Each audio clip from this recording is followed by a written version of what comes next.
Welcome back. स्वागत है एक बार फिर से आपके अपने YouTube चैनल के एएमयू क्लास में। दोस्तों, हमारे मित्रों, जैसा कि आप जानते हैं एएमयू क्लास रोजाना आपको देता है शाम 7 बजे बाल विकास मनोविज्ञान marathon class back to back 15 very important क्वेश्चनों के साथ। तो आज की बाल विकास मनोविज्ञान मैराथन क्लास भाग 20, इसके पहले 1 से लेकर 19 तक मेरे चैनल एएमयू क्लासेस के प्लेलिस्ट में आपको मिल जाएगा, तो वहां से आप देख सकते हैं। तो क्वेश्चन शुरू करने से पहले मैं यही कहूंगा कि अगर आप पहली मर्तबा हैं मेरे वीडियो पे या पहली मर्तबा अटेम्प्ट कर रहे हैं इस वीडियो को, तो मैं यही कहूंगा मित्रों कि 1 से लेकर 19 तक का जो वीडियो है उसको जरूर देखिएगा। इस वीडियो को देखने के बाद तभी जाके आपको पता चलेगा कि सीटेट और यूपी टेट में कैसे क्वेश्चन आते हैं और आप क्वालिफाई करके अगले स्टेज में चले जाएंगे टीचर बनने के लिए।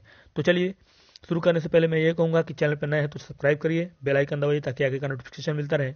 और आज मैराथन क्लास भाग 20 और कल यानी 1 जनवरी से आपको रोजाना 10 बजे से पर्यावरण शिक्षण यानी सीटेट और यूपी टेट में जो ईवीएस के क्वेश्चन आते हैं वो कल से आपको 10:30 बजे से मिलने शुरू हो जाएंगे। तो चलिए क्वेश्चन नंबर 1 को देख लेते हैं। आज का मैराथन क्लास 10 का क्वेश्चन नंबर 1 देखते हैं। क्वेश्चन नंबर 1 हमारा क्या कह रहा है। क्वेश्चन नंबर 1 कह रहा है बालक मुख्य रंगों की पहचान कर सकता है। देखिएगा मुख्य 2 बार है तो एक खत्म कर दीजिए। तो बालक जो है मुख्य रंगों की पहचान कर लेता है। कौन से साल में बालक मुख्य रंगों की पहचान कर लेता है? ए 5 वर्ष में, बी 2 वर्ष में, सी 3 वर्ष में या डी 4 वर्ष में। तो क्वेश्चन नंबर 1 का ये पूछना है कि बालक मुख्य रंगों की पहचान इन चारों में से किस उम्र में कर लेता है। तो मित्रों क्वेश्चन नंबर 1 का राइट आंसर कमेंट्स बॉक्स में डालिए, लाइक करिए और शेयर करिए। तो जब आपको पता ही है कि 5 स्टेज में होता है आपका बाल विकास मनोविज्ञान, जिसमें से बाल विकास 30 क्वेश्चन, गणित 30 question, environment 30 question, Hindi 30 question और आपका लैंग्वेज 30 क्वेश्चन। तो ये 30 तो फिक्स होता है मित्रों। इस 30 में से 15-15 जो है हमारे आते हैं शिक्षण, सीटेट का रूल है ये। तो इस 15-15 से मतलब हुआ 60 और ये 60 और ये 30 होता है आपका 90। यानी आपका अगर 90 में 70 प्लस तैयार है तो आप सीटेट क्वालिफाई हो रहे हैं अगला जनवरी में जो होने वाला है, ये मेरी गारंटी है। तो इसके लिए आपको बाल विकास मनोविज्ञान की मैराथन क्लास देखनी पड़ेगी। तो चलिए क्वेश्चन नंबर 1 का राइट आंसर देख लेते हैं। तो क्वेश्चन नंबर 1 का राइट आंसर हो जाएगा ए 5 वर्ष। बालक मुख्य रंगों की पहचान कर लेता है 5 वर्ष की उम्र में। ठीक है, बढ़ते हैं अगले क्वेश्चन की तरफ और देखिएगा हमारा क्वेश्चन नंबर 2। क्वेश्चन नंबर 2 देखिएगा हमारा मित्र क्या पूछ रहा है और छोटा कर देते हैं ताकि दिखाई दे आपको विकल्प। ये देखिएगा हमारा क्वेश्चन नंबर 2 क्या पूछ रहा है। क्वेश्चन नंबर 2 का कहना है मित्रों कि निम्न में से कौन सा कथन बच्चे के विकास में परिवेश की भूमिका का समर्थन करता है।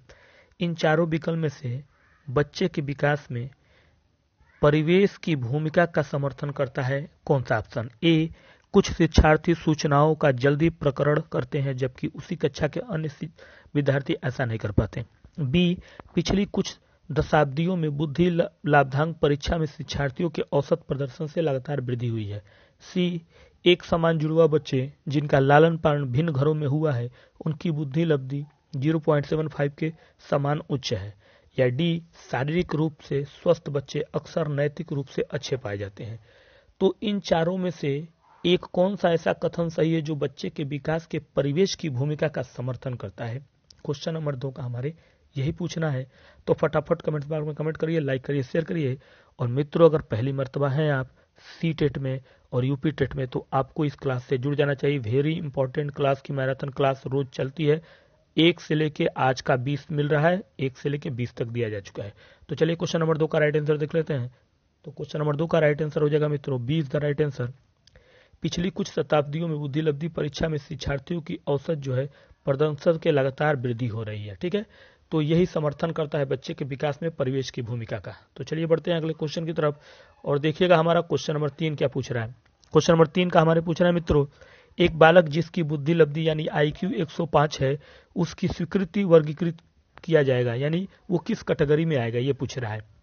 जिस बालक की बुद्धि लब्धि IQ 105 है उसको इन चारों में से किस कैटेगरी में रखा जाएगा। श्रेष्ठ बुद्धि, बी का कहना है सामान्य से अधिक बुद्धि, सी का कहना है सामान्य बुद्धि या डी का कहना है मंद बुद्धि। तो क्वेश्चन नंबर 3 का राइट आंसर कमेंट बॉक्स में डालिए, लाइक करिए, शेयर करिए मित्रों अगर पहली मर्तबा है तो चलिए डेली शाम 7 बजे की क्लास चलती है आपकी ये, लेकिन कल से यानी कल 1 जनवरी 2021 जो चढ़ने वाला है मित्रों, यानी नए साल में आपको ईवीएस के 15 क्वेश्चन बैक टू बैक रोजाना 10 बजे, याद रखिएगा रोजाना 10 बजे आपको मिलेगा।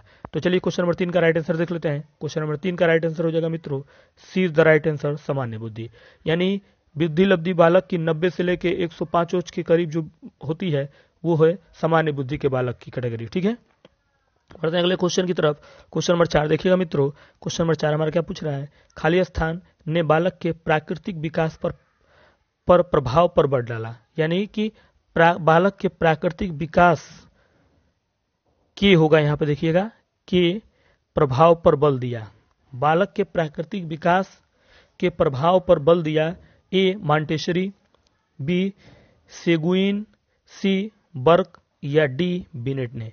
यानी इन चारों में से किसने बालक के प्राकृतिक विकास के प्रभाव पर ज्यादा बल दिया। क्वेश्चन नंबर 4 का यही पूछना है। ठीक है, तो चलिए क्वेश्चन नंबर 4 का राइट आंसर देख लेते हैं। लेकिन उससे पहले एक बात और मित्रों कि अगर आप पहली मर्तबा हैं और आपको अगर जाना है सेकंड स्टेज में जिसको सुपर टेट कहते हैं, तो वेरी इंपॉर्टेंट क्लास पहली स्टेज की होती है। ये स्टेज पास करेंगे तभी आप उसमें जाएंगे। तो लेना है अगर आपको 20+ बाल विकास मनोविज्ञान में, तो चलिए जुड़ जाइए मेरे चैनल से, सब्सक्राइब करके बेल आइकन दबाना मत भूलिएगा। तो चलिए क्वेश्चन नंबर 4 का राइट आंसर देख लेते हैं। तो क्वेश्चन नंबर 4 का राइट आंसर हो जाएगा A is the right answer, Montessori school. ठीक है, यानी बालक के प्राकृतिक विकास के प्रभाव पर जो बल दिया जाता है मॉन्टेसरी। ठीक है, चलते हैं बढ़िया अगले क्वेश्चन की तरफ। क्वेश्चन नंबर 5 हमारा देखिएगा क्या पूछ रहा है मित्रों। क्वेश्चन नंबर 5 के हमारे पूछना है।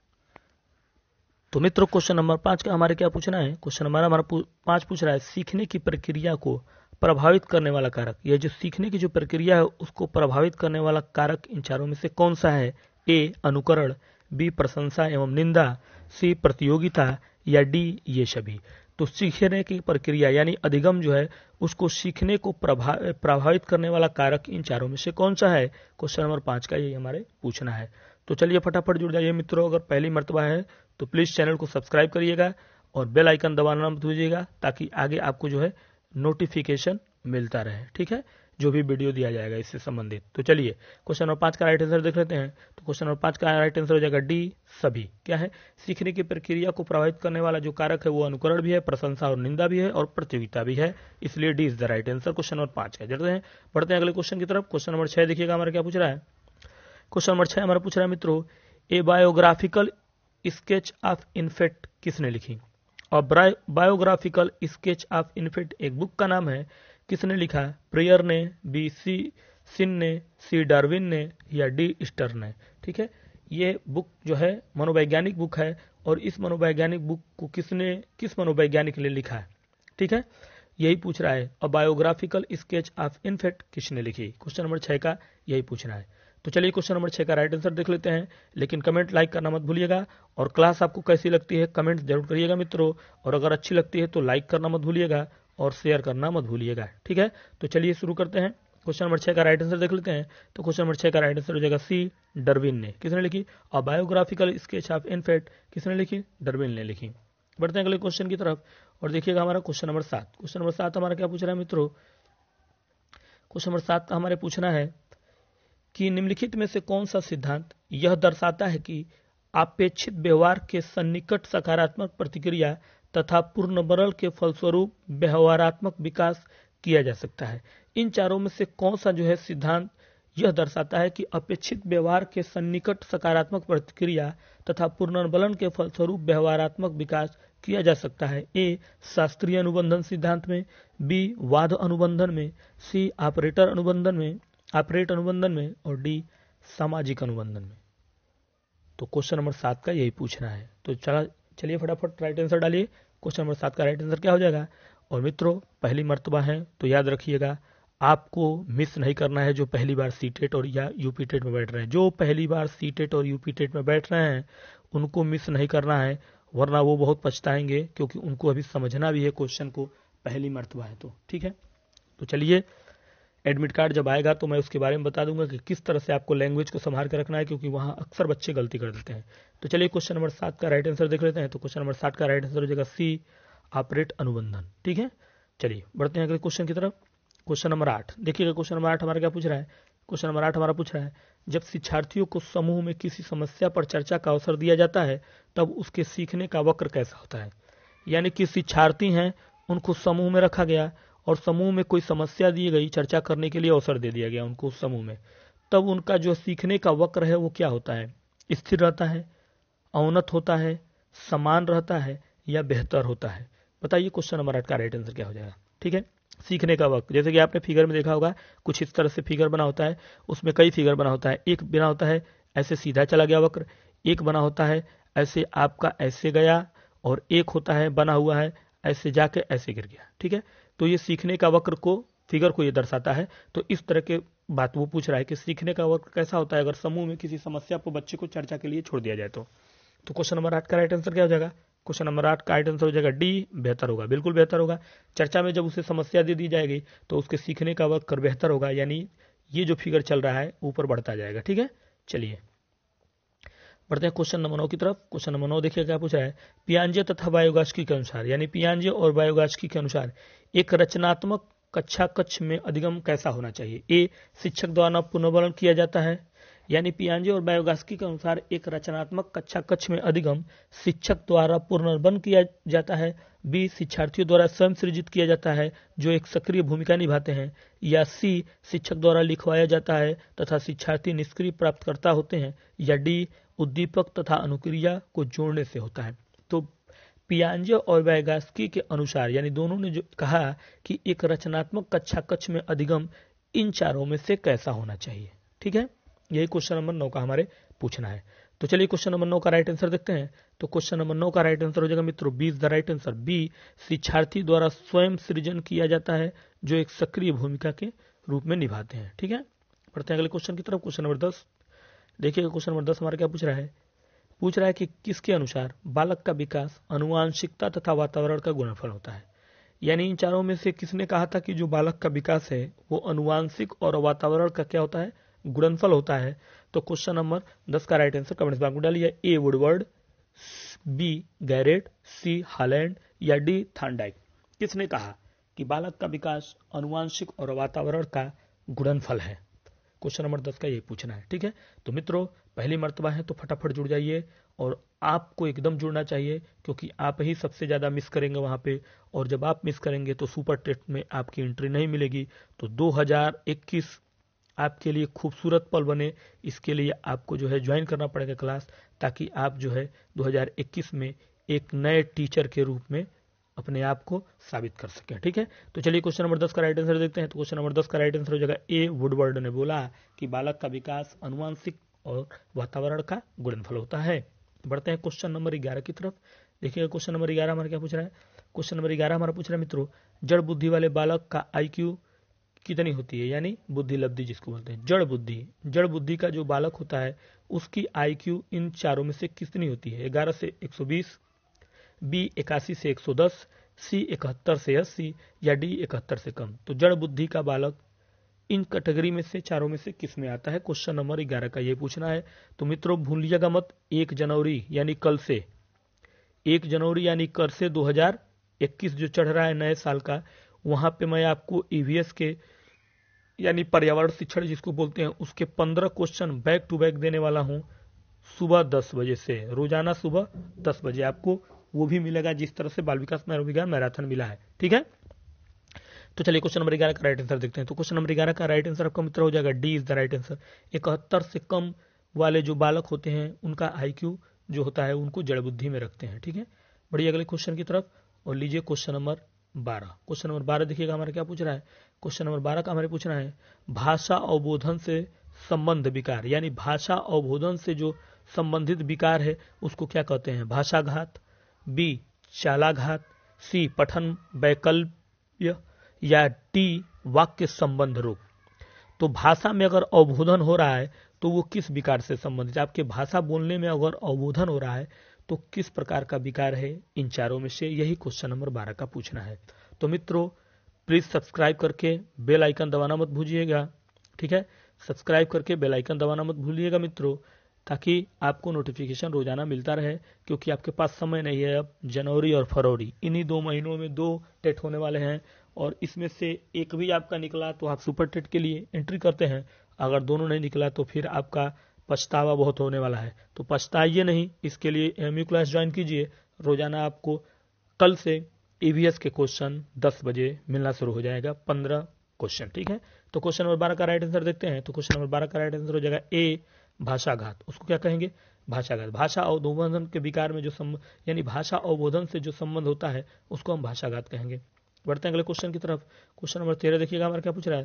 क्वेश्चन नंबर 13 का पूछना है वृद्धि एवं विकास में क्या संबंध है, यानी वृद्धि और विकास में एक दूसरे में क्या रिलेशन है। वो एक दूसरे के विरोधी हैं, बी एक दूसरे से समान है, सी एक दूसरे के पूरक हैं, या डी उपरोक्त सभी। तो क्वेश्चन नंबर 13 का राइट आंसर कमेंट बॉक्स में डालिए, लाइक करिए, शेयर करिए, अपने मित्रों में भी शेयर करते रहिएगा, ठीक है। तो बुद्धि एवं विकास में क्या संबंध है यही पूछ रहा है, ए बी सी या डी। क्या है बुद्धि और विकास में संबंध, तो आइए देखते हैं क्वेश्चन नंबर 13 का राइट आंसर। तो क्वेश्चन नंबर 13 का राइट आंसर हो जाएगा सी, एक दूसरे के पूरक है। बुद्धि और जो विकास होता है वो एक दूसरे के पूरक होते हैं, ठीक है। चलिए क्वेश्चन नंबर 14 देखिएगा हमारा क्या पूछ रहा है। क्वेश्चन नंबर 14 हमारा पूछ रहा है मित्रों कि आप अनपढ़ माता पिता के बच्चों को अंग्रेजी सिखाना चाहते हैं, ठीक है।